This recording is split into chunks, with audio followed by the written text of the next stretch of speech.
오늘 우리에게 주시는 하나님의 말씀은 다니엘서 4장 34절에서 37절까지의 말씀입니다. 다니엘서 4장 34절에서 37절.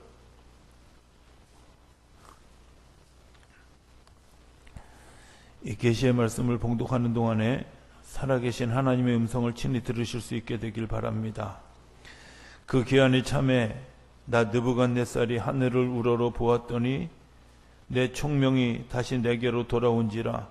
이에 내가 지극히 높으신 이에게 감사하며 영생하시는 이를 찬양하고 경배하였나니 그 권세는 영원한 권세요 그 나라는 대대에 이르리로다.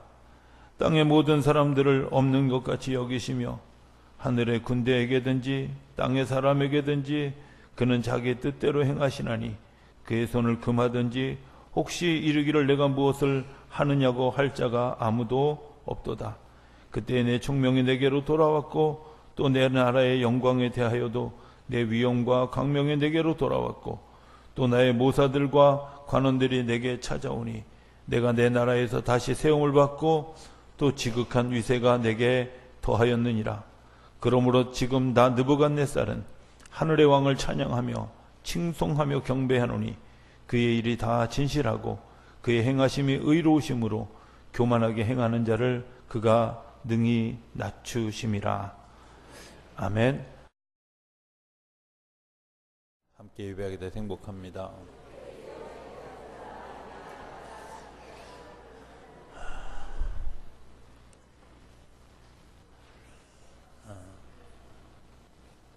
설교 사순절에 들어서면서 다름이라고 하는 타이틀을 앞에 놓고 계속 다름 그리고 뭐 이렇게 네 번째 시간까지 왔는데 이런 질문을 좀 할 것 같아요. 뭐가 다른 거야? 뭐가 다른가요? 세상과 다른 것이 있습니다.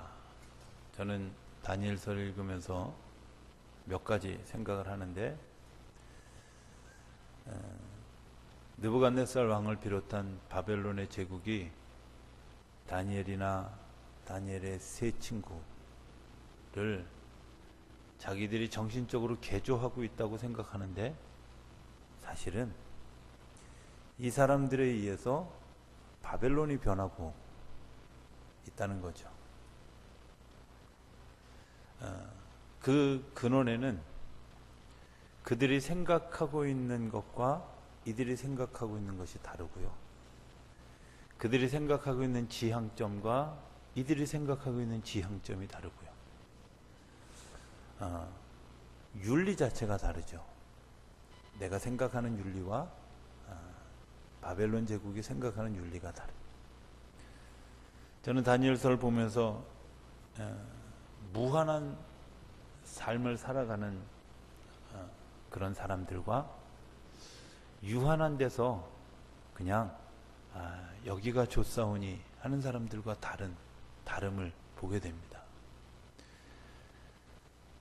분명히 성경은 우리에게 계속해서 이야기하는 것이 있습니다. 그게 영원입니다. 그죠? 영원함입니다. 그런데 오늘 우리가 살아가는 삶의 습관은 영원함이 아니라 오늘을 살아가는 거죠. 그냥. 내일이 없습니다. 오늘을 살아가는. 그러면서 내가 영원한 것을 살아가는 것처럼 그렇게 생각하는 일들이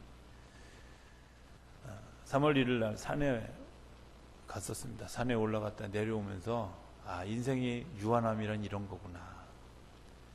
인생이 유한하다는 것은 내가 올라가는 길이 있는가 하면 반드시 내려오는 길이 있다는 거예요. 내가 잘 되는 때가 있다면 반드시 내가 실패하고 넘어지는 때가 있다는 사실을 우리가 경험하게 됩니다. 내가 즐거울 때가 있다면 그것 때문에 괴로울 때도 있다고 하는 거죠. 전도서에 그 기자가 이야기하는 것처럼 사람에게 다 때가 있습니다. 그 말은 인간이 유한하다고 하는 존재라고 하는 사실을 스스로 이야기하고 있는 거죠. 여기서 인간이 가지고 있는 여러 가지 문제점들이 나타납니다. 오늘 4장의 이야기는 3장 끝에 하고 연결이 됩니다. 3장 끝에 무슨 사건이 있었냐면 제가 물어보면 또 실망할 것 같아서 안 물어볼 겁니다. 메드락과 메삭과 아벳느고가 어디 들어갔죠? 풀무불에 들어가서 네 사람이 되어서 나오는 사건을 느부갓네살 왕이 봤어요. 그래서 4장 처음 시작하면서 뭐라고 얘기하냐면, 느부갓네살 왕은 천하에 거주하는 모든 백성들에게 나라들과 각 언어를 말하는 자들에게 조선을 내리노라 원하니 너에게 큰 평강이 있을지어다. 지극히 높으신 하나님이 내게 행하신 이적과 놀라운 일을 내가 알게 하기를 즐겨하노라. 그리고 하나님을 찬양하는 이야기가 3절에 나와요. 여러분들 이런 느낌 이해 가시죠? 하나님의 놀라운 역사를 봤어요. 이 놀라운 역사를 보니까 내가 이제까지 내가 겪어왔던, 내가 이제까지 섬겼던, 내가 이제까지 의지했던 그런 신상의 의미가 없다 하는 사실을 알게 된 거예요. 그리고 느부갓네살이 하나님을 찬양하는 거죠. 그런데 성경은 그 다음에 굉장히 애매한 표현을 씁니다. 4절, 5절에 가면, 4절에 보면 내 집에 편히 있으며 내 궁계에서 평강할 때 한 꿈을 꾸고 그로 말미암아 두려워했다. 두려움이 시작됐어요. 두려움. 이 두려움이라는 단어를 여러 단어로 쓰는데, 히브리어 단어에 데랄이라고 하는 단어를 쓰는데요. 이 데랄이라고 하는 단어는 이 다니엘서에만 6번이 나와요. 그런데 이 다니엘서에 주로 어떤 때 나오느냐? 큰 신상 앞에서 우리가 두려워하였더니, 하나님 앞에서 두려워하였더니, 뭔가 내 앞에 뭔가가 있는데 이것 때문에 내가 두려워. 경외함하고 좀 달라요. 두려워하는 거예요. 좀 더 깊이 가서 보니까 이런 것 같아요. 하나님 앞에 서 있는 두려움이죠. 왜 하나님이 두려울까? 그것은 그 두려움은 아직 이루어지지 않은 것에 대한, 내가 하나님의 일들을 머리로는 이해를 했어요. 그런데 뭐가 내 삶이 따라가는 가슴이 이해가 안 가는 거예요. 하나님의 존재, 하나님의 무서움이 나는 알아. 그런데 그 하나님이 나를 사랑하신다는 사실을 내가 가슴으로 느끼지 못했기 때문에 뭐가 있냐면 두려움이 있는 거예요. 여러분들, 하나님이 중심을 보신다, 이 말을 들을 때 여러분들 행복하십니까? 아니면 두려우십니까? 표현 안 하는 거 보니까 두려움이 더 많은 것 같아요. 그죠? 저는 예전에 하나님이 내 중심을 보신다, 이것에 대해서 굉장히 두려웠어요. 이야, 내 마음의 생각까지 아시는 그분이 내가 정말 욕심 많은 마음, 이기심 많은 그런 마음, 교만한 마음들을 하나님이 탁 들여다보고 계시는구나. 그런데 어느 날 하나님이 내 중심을 보시는 것 때문에 위로를 경험한 적이 있어요. 그게 뭐야? 아무도 모르는, 정말 남이 알 수도 없고 남이 이해할 수도 없는 그런 그 고통, 그 아픔, 그리고 그것 때문에 힘들어하고 그것 때문에 주저앉아 있는데 내가 내 마음 알아. 내가 내 심정을 알아. 내가 내 고통을 안다. 그럴 때 하나님이 나를 아시는데 어떻게 다른 사람이 겉모습을 보아하는 것이 아니라 정말 내 심정 속의 고통과 아픔과 쓰라림과 분노와 이런 것들을 하나님이 아신다. 그거 알면서 얘야, 네가 그런 마음 가지면 안 된다, 이렇게 얘기하는 것이 아니라 내가 그 마음 때문에 내가 너를 안타깝게 여긴다는 거죠. 우리가 머리로는 하나님을 압니다. 공부해서 배웠고요. 신앙생활하면서 옆에서 막 일어나는 여러 가지 일들을 보면서 그래, 하나님은 그렇게 크고 놀라우신 분이야, 그런 분이셔, 이런 거 우리가 다, 우리가 그런 풀무불에서 사람이 살아나는 기적을 보지 못했을지라도 우리가 소소한 많은 그런 기적들을 경험했습니다. 그런데 우리가 하나님이라고 하는 존재를 아는데 뭘 모르냐면 속성을 모르는 거예요. 속성을. 정상에, 우리 산에 청장년들과 정상에 올라갔는데 두 여자분하고 이렇게 대화를 하게 됐어요. 이렇게 얘기하니까 또 상상력이 뛰어난 사람들은 목사님이 혼자 했나 보다. 아니에요, 주변에 다 있었어요. 그리고 들은 사람도 있어요.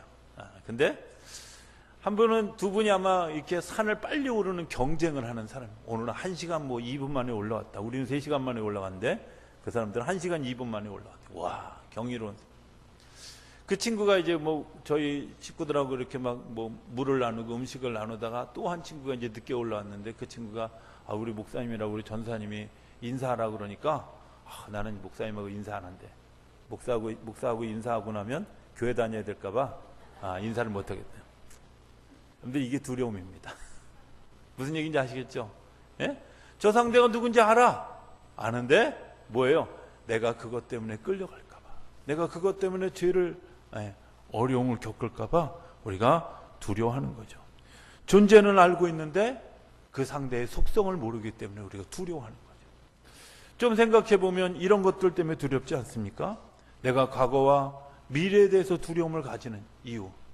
내가 커다란 공적을 세웠는데 사실은 그 공적이 내가 100% 노력해서 얻어진 것이 아니라고 하는 사실 때문에 우리가 두렵죠.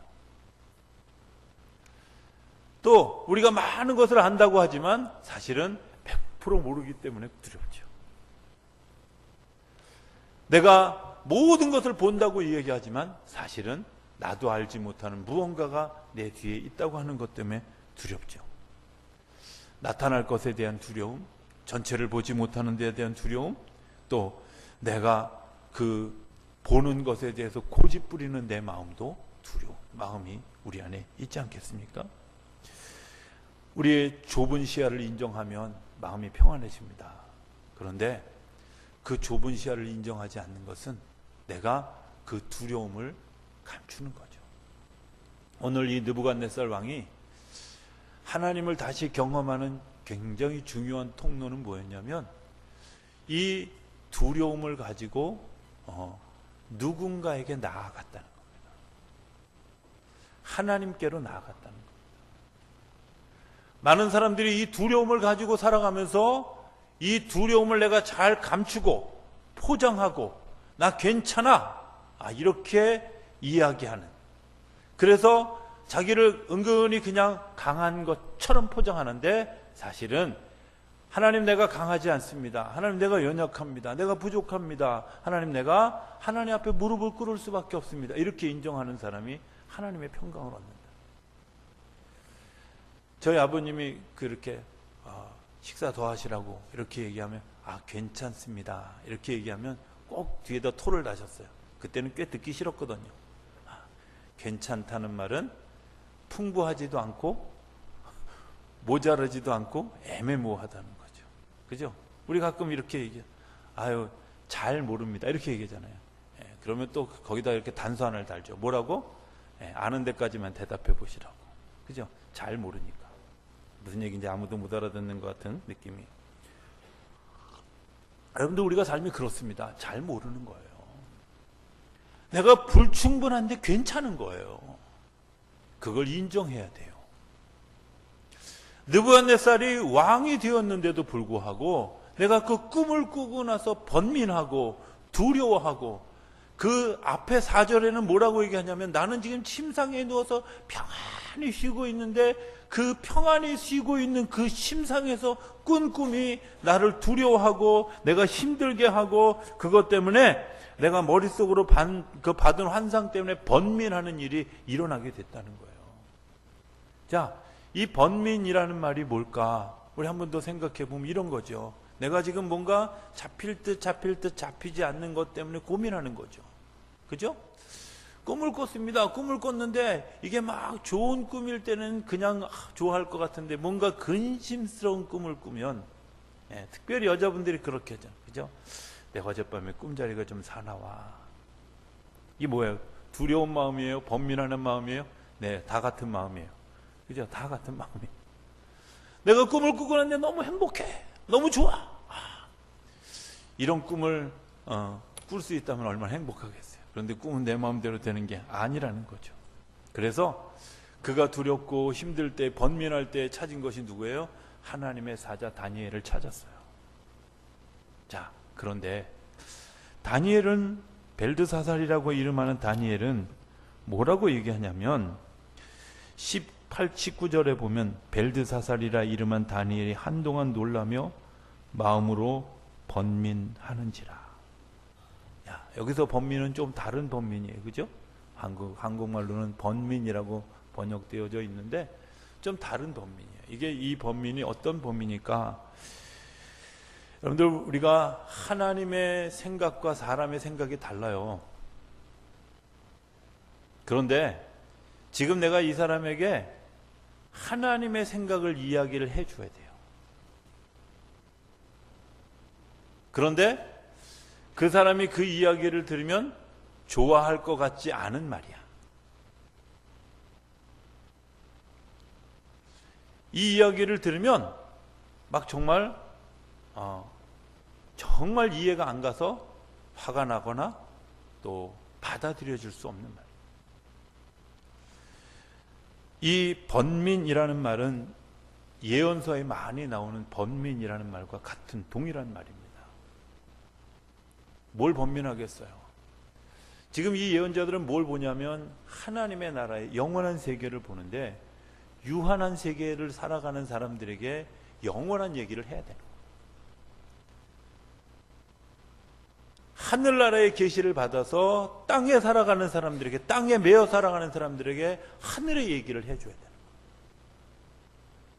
이해가 가능하겠어요? 그런데 그게 안 되는 것 때문에 내가 앞으로 이런 일들이 일어나게 될 것이다. 그게 이 느부갓네살 왕이 꾼 꿈이에요.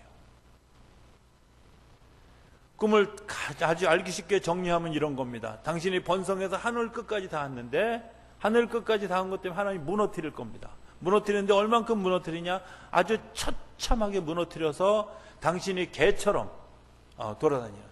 내가 일국의 왕이었는데, 아니 전 세계를 지배하는 바벨론 제국의 왕이었는데 이 왕이 어느 날 정말 하나님의 한순간에 무너뜨려서 그의 삶을 개처럼 방황하는 그런 삶을 살게 할 것입니다. 이런 얘기를 해야 돼. 지금 좀 더 실감 있게 이야기할까요? 목사가 가지고 있는 제일 큰 고민 중에 하나가 이런 거예요. 얼마 안 있으면 이분이 임종할 것 같아. 그러면 물어야 되잖아. 당신 구원에 대한 확신이 있느냐? 당신이 이제 얼마 안 있으면 하나님의 견에 가게 될 겁니다. 그런데 있잖아요. 놀라운 건 주변에 있는 가족들이 그 얘기를 못하게 분위기가 그래. 괜히 그 얘기 잘못했다가 여러 사람 실족시킬 것 같은 두려움이 있는 거예요. 어떻게 해야 돼요? 그럴 때 여러분들이 정답 좀 가르쳐줬으면 좋겠어요. 저는 늘 그 죽음을 임박한 사람들 앞에서 그런 고민을 하게 돼요.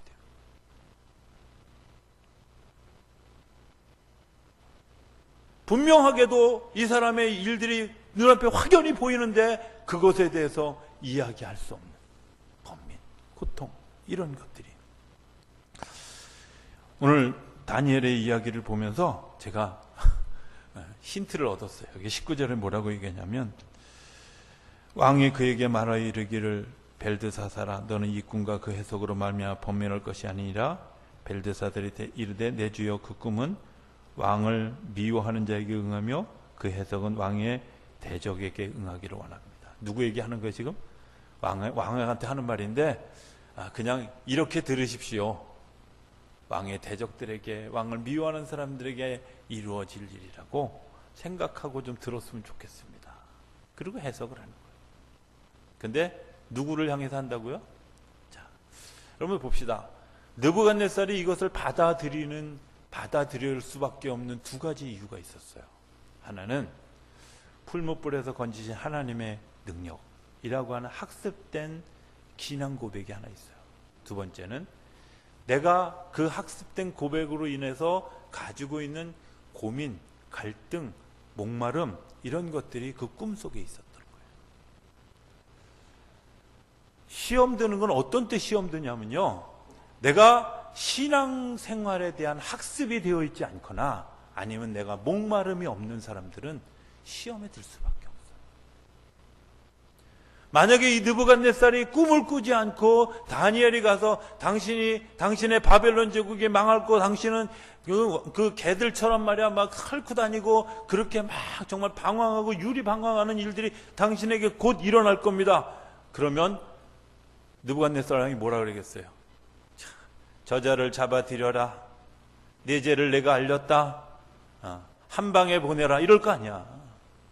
그렇지 않겠어요? 여러분 생각해 보세요. 지금 내가 멀쩡히 이 대바벨론 제국의 왕인데, 내가 정말 이 천하를 제패한 왕인데 어떻게 나에게 그런 얘기를 해? 이렇게 얘기할 거예요. 그런데 재밌는 것은 그 이야기를 듣고 나서 이 왕이 침묵하면서 하나님의 역사를 바라보았다는 겁니다. 그죠? 그리고 나서 28절에 보면 이 모든 일이 다 나 느부갓네살 왕에게 임하였느니라. 12달이 지난 후에 내가 바벨론 왕궁 지붕에서 거닐세 나 왕이 말하여 이르되 이 바벨론은 내가 능력과 권세를 권하여 나의 도성으로 삼고 이것으로 내 위엄의 영광을 나타낸 것이 아니냐 하였더니 이 말이 떨어지기가 무섭게 하늘에서 날벼락이 떨어진 거죠. 여러분들 우리 한번 이것을 좀 보았으면 좋겠습니다. 내가 오늘 서 있는 거 내 힘으로 서 있을까요? 내가 오늘 숨 쉬고 있는 거 내 힘으로 숨 쉬고 있을까요? 내가 지금 세워진 그런 그 명예, 권세 여러분들의 힘으로 세워진 것입니까? 저는 분명하게 고백할 수 있는 것이 있습니다. 내가 했던 것은 내가 지금 가지고 있는 것에 비하면 정말 100분의 1, 1000분의 1도 노력하지 않았다는 사실을 알게 돼요.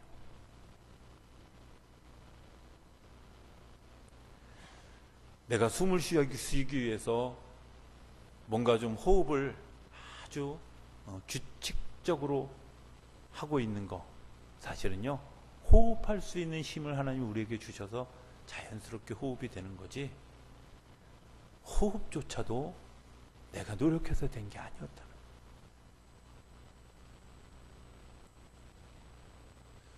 음식을 소화하는 것조차도 내가 노력해서 된 게 아니라는 거예요. 심지어 내 몸에 더러운 것들을 배출하는 것도 내 몸의 힘을 내가 애써서 되는 것이 아니라는 거예요. 그럼에도 불구하고 오늘 사람들이 뭐라고 얘기하냐면 내가 했다고, 내가 이루었다고. 여러분들 그때 느부갓네살 왕에게 하나님의 역사가 임해요. 그런데 절망하지 않아야 되는 이유가 거기에 있습니다. 하나님은 높은 데만 계신 것이 아니라 낮은 데도 계시다. 낮은 데도. 비참한 자리, 절망스러운 자리에. 어느 날 요나서를 읽다가 재미있는 사실 하나를 발견하게 됐어요. 저는 옛날에 그냥 이야기로 들을 때 요나가 물속에 탁 빠지자마자 커다란 붕어가, 커다란 고래가 쫙 와가지고 물에 빠지자마자 이 호흡이 멈출까봐 얼른 집어삼켰다, 이렇게 이해를 했어요. 그런데 요나서 3장 2장인가 3장 2장을 보면 어떤 얘기가 나오냐면 내 이 지금 머리카락 없는 이 머리가 바다 밑에 있는 그런 그 들풀에 휘감겨서 막 애쓰는 모습이 나와요. 그 말은 무슨 말이냐면 빠졌을 때 바로 건져주신 것이 아니라 어디까지 갔다고요? 바다 밑에까지 갔다고요. 자, 바다 밑에까지 가면 사람이 죽을까요? 죽을까요? 죽어요. 뭐 때문에 숨 못 쉬어서 죽는 게 아니라 바다의 압력 때문에 죽어요. 이 누르는 물의 무게 때문에 무너져요. 물의 무게가 얼마나 대단한지 모르시죠? 요즘은 절대 건물에 4층, 5층에 수영장 안 만드는 이유가 뭔지 아세요? 물의 무게 때문에 건물이 무너져서 그래요. 이 물의 위력이 상당한데 그 바닥까지. 그런데 그곳에도 누가 계셨다고요? 하나님이 계셔서 나를 구원해 주셨다. 내가 절망스러운 상황, 정말 어찌할 수 없는 상황 가운데 갔을지라 여러분 두려워하지 않게 되길 바랍니다. 두려워하지 않아야 될 이유가 뭐냐면 하나님이 그곳에도 계시기 때문에 그렇습니다. 여러분들 중요한 것은 느부갓네살이 하나님이 계시다는 사실을 알았습니다. 그리고 하나님이 역사하신다는 사실을 알았습니다. 그리고 하나님이 하신다는 사실을 알았지만 내가 가지고 있는 공로나 내가 가지고 있는 업적이나 내가 가지고 있는 어떤 인품이나 이런 것들은 하나님의 권한이 아니라 마치 내가 이루어진 것처럼 착각하고 살아갈 때 하나님이 그를 낮은 곳에 몰아넣으셔서 오늘의 고백을 만드는 겁니다. 오늘 고백이 그런 거 아니겠습니까? 34절에 보면 그 기한이 참에 나 느부갓네살이 하늘을 우러러 보았더니 내 총명이 다시 내게로 돌아온지라. 저는 이 말씀을 읽으면서 너무 제가 막 감격해서 말씀을 그렇구나. 그리고 하나님 앞에 이렇게 기도했어요. 하나님, 내 총명을 그냥 그대로 좀 두십시오. 물론 잘생긴 것 빼고 뭐 다른 것도 가진 것도 많이 있지만 그럼에도 불구하고 이 총명함이 사라지면 심각하잖아요. 여러분들 사람이 바보가 되는 순간이 얼마나 긴 시간이 걸릴까요? 하나님은 우리 속에서 기억을 뺏어가면 아무것도 기억할 수가 없습니다. 책에 나오죠? 그 지성에서 영성으로라고 하는 책에 보면 이거 뭐 주로 초반에 나오는 거기 때문에 다 한 페이지라도 읽어보신 분들은 알죠. 우리 영혼의 몸무게가 몇 그램이라고요? 예? 이 반응이 뭐야 이거? 이거 2페이지인가 3페이지째 나오는 건데 몇 그램이라고요? 여러분들 굉장히 무거운 것 같은데 사람이 실제 그 몸의 몸무게 2.5g 정도 된다 그래요. 이 영혼의 무게가 내 몸에서 2.5g을 빼내고 나면 나는 죽은 존재고 아무것도 기억할 수 없는 존재라는 거예요. 아무것도 기억할 수 없는 존재. 느부갓네살에게 다시 총명을 돌려주셨다. 그리고 그 이후에 되어진 얘기를 뭐라고 얘기하냐면 이에 내가 지극히 높으신 이에게 감사하며 영생하는 이를 찬양하고 경배하니 하였더니 그 권세는 영원한 권세요 그 나라는 대대에 이르리로다. 무너져버릴 바벨론 제국을 무너뜨리고 하나님의 나라를 다시 세우는 일을 누가 경험한다고요? 느부갓네살이 경험하는 거예요. 나는 이렇게 막강한 군사력과 막강한 경제력과 막강한 힘을 가지고 있으면 이 전 세계를 지배하는 바벨론 제국이 대바벨론 제국이 될 거라고 생각했는데 하나님이 내 삶에 관여하시고 나를 다시 일으켜 세우고 보니까 이게 이 땅의 제국이 아니라 영원한 나라, 영원한 것을 향한 하나님의 그 걸음 하나를 만드는 도시라고 하는, 제국이라고 하는 사실을 알게 되어집니다. 그리고 36절에 보면 그때에 내 총명이 내게로 돌아왔고 내 나라와 내 나라의 영광에 대하여도 내 위엄과 강명이 내게로 돌아왔고 또 나의 모사들과 간원들이 내게 찾아오니 내가 내 나라에서 다시 세움을 받고 또 지극한 위세가 내게 더해졌다. 여러분들 총명이 돌아오고 난 다음에 뭐가 됐다고요?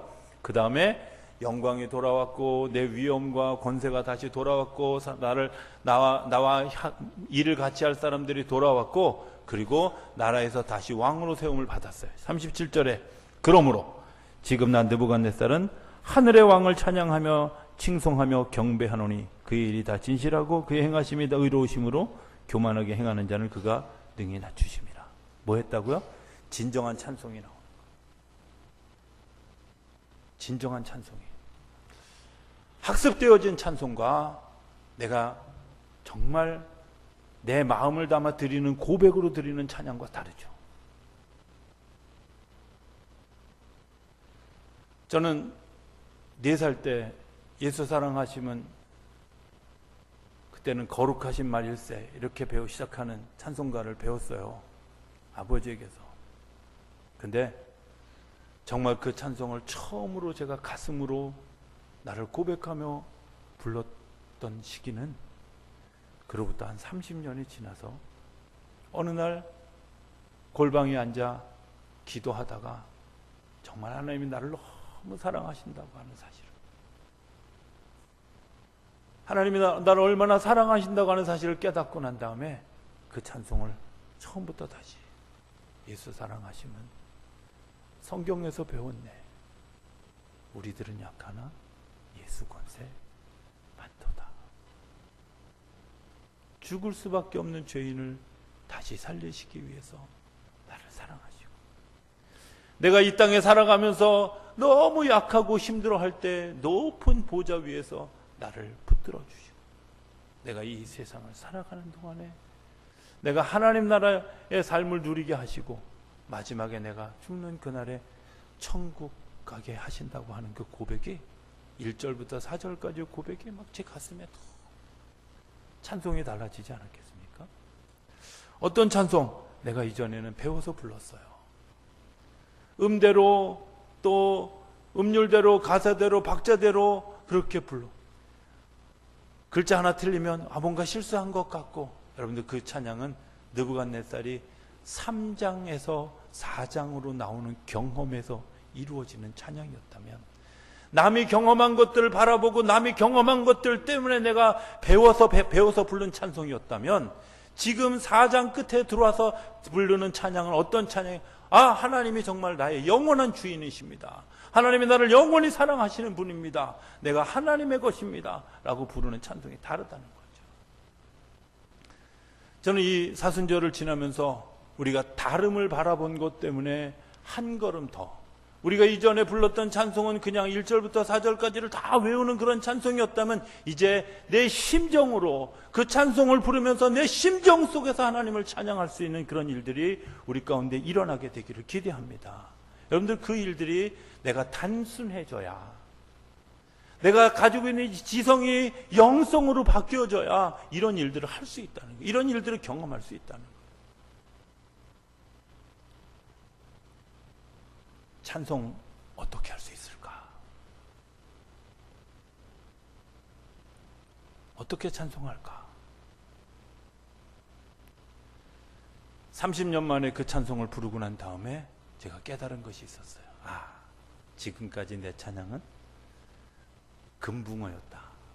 입만 벌리고 소리내고 때로는 발성 연습하기 위한 찬양이었지, 예배의 형식을 맞추기 위한 찬양이었지, 정말 내 가슴으로 느껴서 드려졌던 찬양이 아니었다는 사실을. 저는 우리 성도님들이 이 사순절을 지나는 동안에 그런 찬양이 회복되어 줄 수 있게 되길 바랍니다. 오늘 본문에 나오는 느부갓네살이, 저는 여기서 하나 더 부활의 역사를 봅니다. 하나님이 느부갓네살을 온전히 무너뜨렸습니다. 더 이상 살아날 것 같은 희망이 없을 때, 그런데 하나님이 그 희망이 없을 때에도 우리를 건져 일으켜 세우셔서 다시 그 자리에 세워주신다는 거예요. 성경은 견고하게 다시 세워주신다. 우리들의 삶이 무너졌습니까? 여러분들, 하나님이 세워가실 줄로 믿습니다. 그게 부활이 주는 메시지입니다. 오늘 내가 죽어지는 거 두려워하지 않아야 될 이유는 주님께서 나를 다시 일으켜 세우실 것이기, 내가 나를 내려놓는 거 두려워하지 않을 이유는 주님께서 나를 다시 살리실 것을 우리가 기억할 수 있기 때문입니다. 저는 우리 성도님들이 이 사순절, 이제 얼마 남지 않은 2주간 정도 남은 시간들 동안에 하나님 앞에 단순해지고 다름을 추구해가는 그런 삶을 살아가는 것들 때문에 여러분들의 지성이 영성으로, 여러분들의 머리로 이해된 것들이 가슴으로 내려오고, 그것 때문에 하나님이 이 땅에서 이루어 주신 부활의 메시지가 오늘 우리들의 삶에도 이루어지는 역사가 그날 그 아침에 일어나게 되기를 기대합니다. 그리고 그 축복을 누리는 하나님의 사람들이 되어줄 수 있게 되기를 주의 이름으로 축원합니다. 기도하겠습니다. 저희들을 사랑하시는 아버지 하나님, 감사합니다. 저희들이 입술로 하는 찬양이 아니라 가슴으로 찬양할 수 있는 꿈을 꾸게 하셨사오니 저희들의 삶에 이루어 주시옵소서. 저희들이 심령으로 찬양하며 하나님을 가슴으로 찬양하며 하나님이 우리 가운데 역사하시는 것들을 경험하고 그것 때문에 자유해지는 우리 모두의 삶이 되어줄 수 있도록 축복하여 주시옵소서. 예수님의 이름으로 기도드립니다. 아멘.